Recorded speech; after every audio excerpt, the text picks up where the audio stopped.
welcome to Product Design Department at Prendergast School. And my name is Mr. Deveris. I'm a product design teacher here.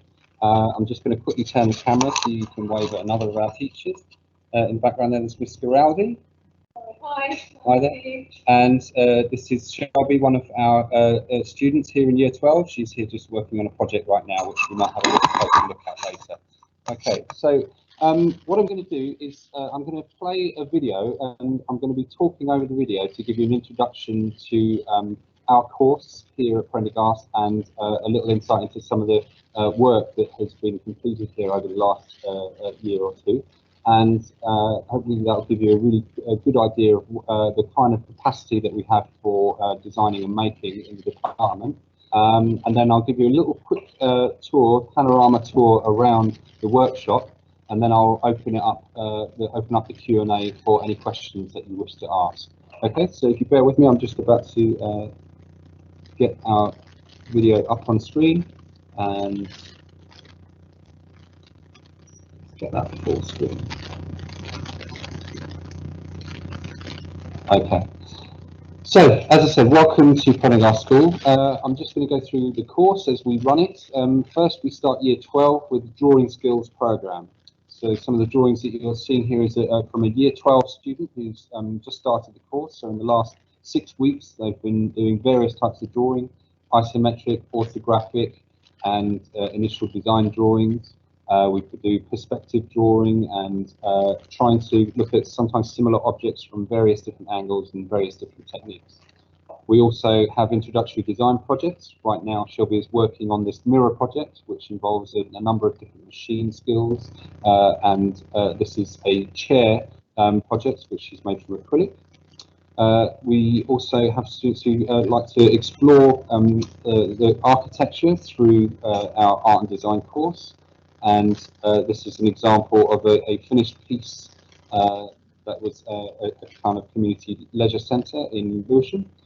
There is another one just about to come on screen. This is another student's proposal to redesign a local swimming and leisure centre in Sydenham. And as you can see, there's quite a variety of different kind of skills and materials being displayed in this particular piece of work. There's another student's design proposal to repurpose an old school in Deptford and turn it into a community arts centre. And she had various kind of like quite progressive architectural ideas to bring to an older structure. And you can see there's lots of skylight there and lots of repurposing of space inside an old Victorian structure.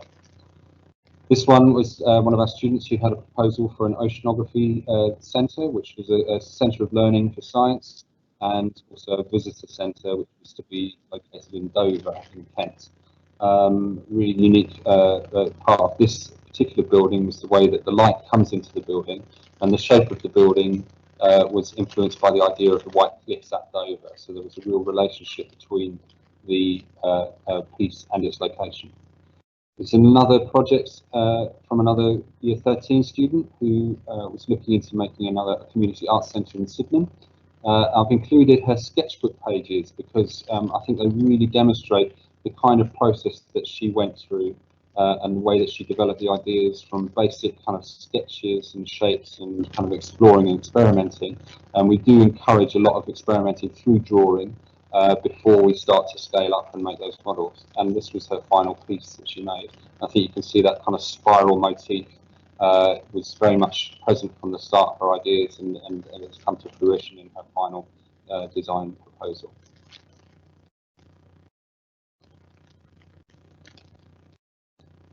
This is another of our Year 13 students who is very interested in graphic design, and especially graphic design that comes through computer games.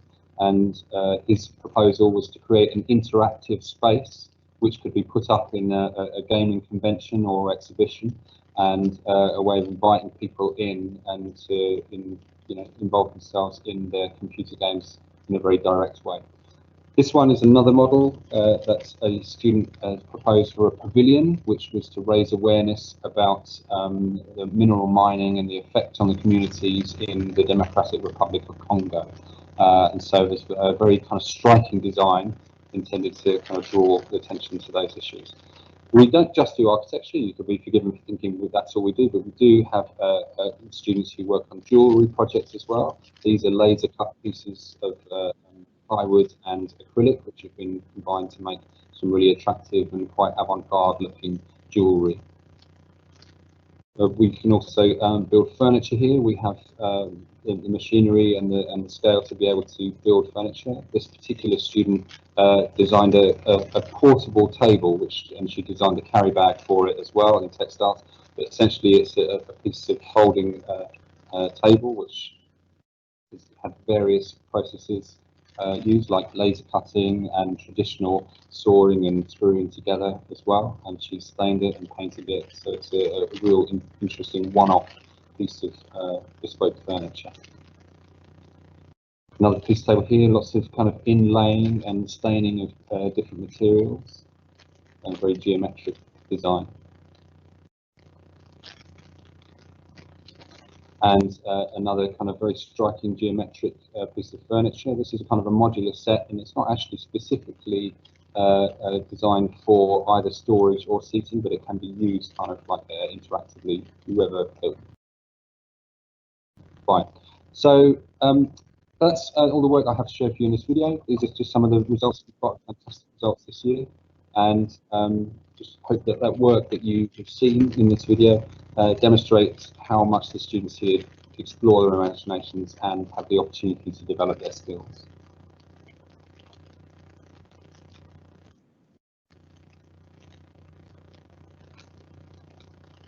Okay, so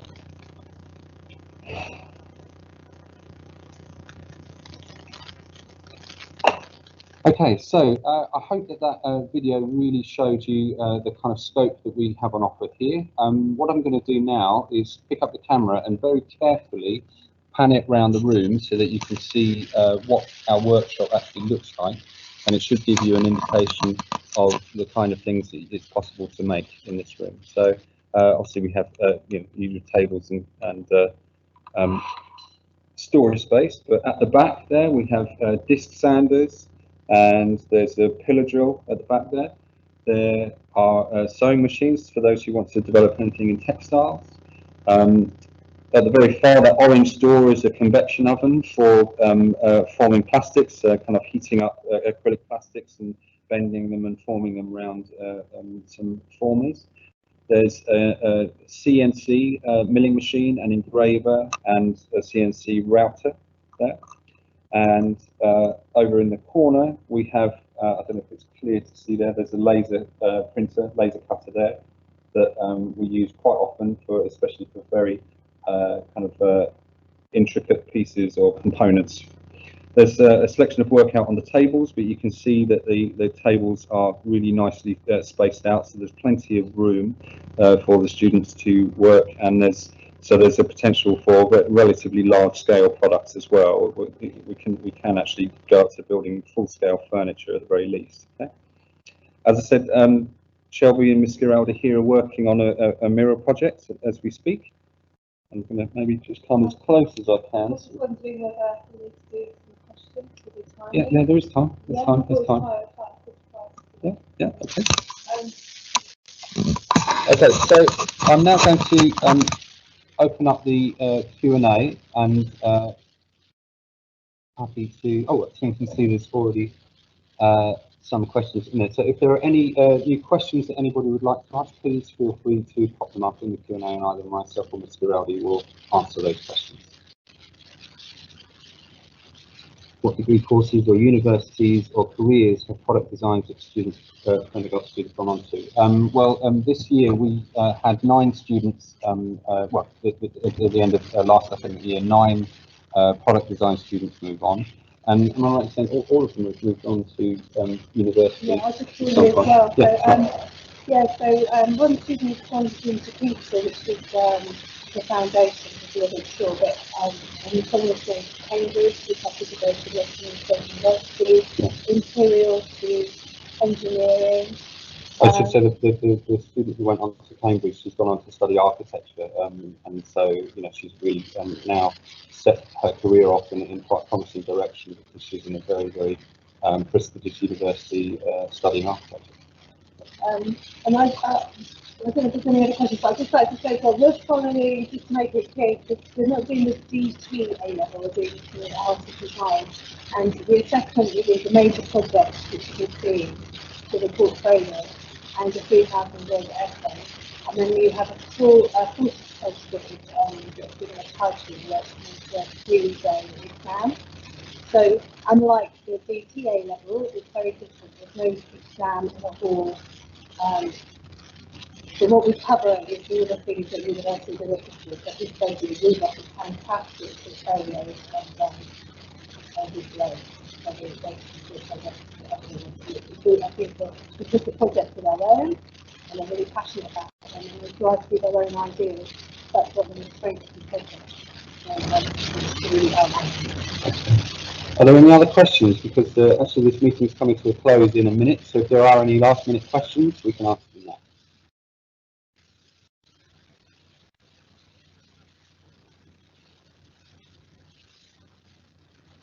Okay.